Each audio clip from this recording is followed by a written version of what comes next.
just like to welcome you aboard our Qantas Boeing 787 Dreamliner. This is Zulu November Juliet.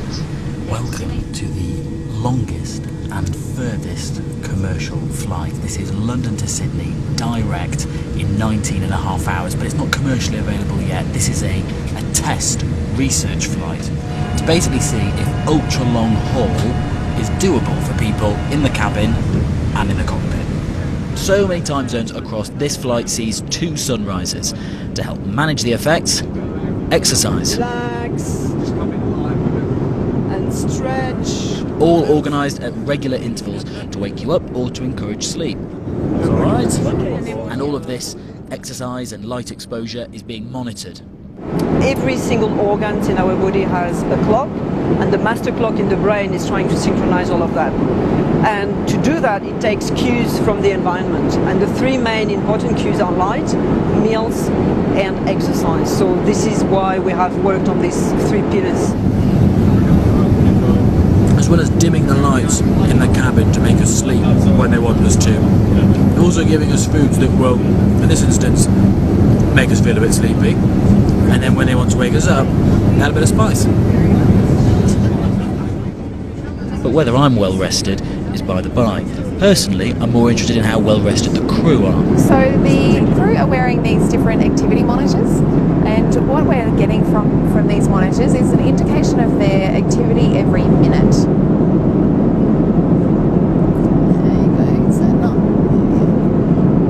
And what is this measuring or not measuring? So this is an electroencephalogram, and it's measuring your brain activity.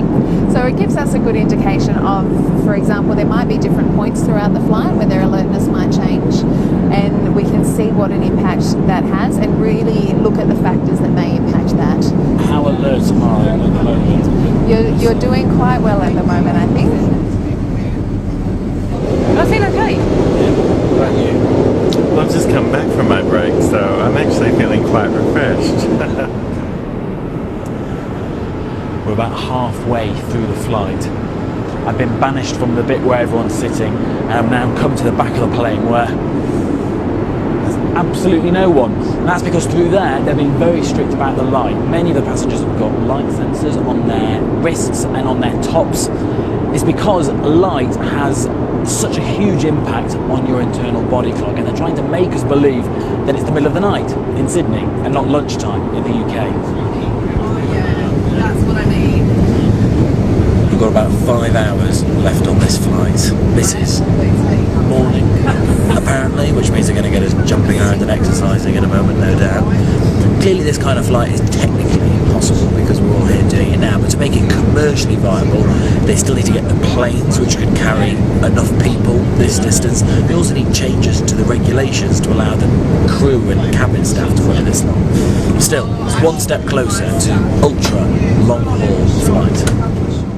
And when we land, a bright and bouncy welcome party, even though my body's telling me it's the middle of the night.